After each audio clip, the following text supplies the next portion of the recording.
Hello বন্ধুরা, চলো দেখাই আমি দুর্গাপুরে কোন কোন ঠাকুর দেখলাম। প্রথমেই চলে এসেছিলাম আমরা সেক্টর 2C-তে। পুরো প্যান্ডেলটা এত সুন্দর, বেতের কাজ করা আছে, বেতের ঝুড়ি, এত নিখুঁত কাজ, না দেখলে বোঝাই যাবে না, এত সুন্দর দেখতে। মাটির পুতুল সব কিছু দিয়ে এত সুন্দর প্যান্ডেলটা করেছে, বলার মতো না। তারপরে আমরা চলে এসেছিলাম, যে প্যান্ডেলটা দেখতে পাচ্ছ এটা হচ্ছে সেপকোতে। খুব সুন্দর মাটির কলসি দিয়ে প্যান্ডেলটা করেছে, মাটির কলসি আর বাঁশ দিয়ে এত সুন্দর জিনিসটা করেছে, খুব সুন্দর লাগছে দেখতে।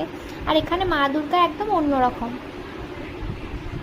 তারপর আমরা চলে গেছিলাম একটু ভিডিও ছবি তোলার পর গোপাল মাঠে, যেখানে করেছে প্রেম মন্দির। তো যারা নিজের চোখে বৃন্দাবনে দেখোনি প্রেম মন্দির, তাদের জন্য এটা বেশ সুযোগ এটা দেখার। আমরা গেছিলাম, এখানে কৃষ্ণের বিভিন্ন রকমের লীলার ছবি দেওয়া আছে, খুব সুন্দর, খুব সুন্দর, ভেতর থেকে খুব সুন্দর লাগছে।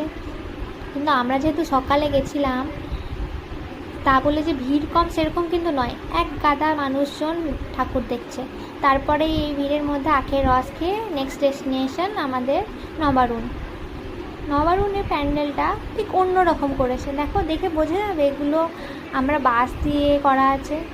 এত সুন্দর ভেতর থেকেই দেখো ড্র্যাগনের মুখ মতো বানিয়েছে। আর মা দুর্গা তো অসম্ভব সুন্দর।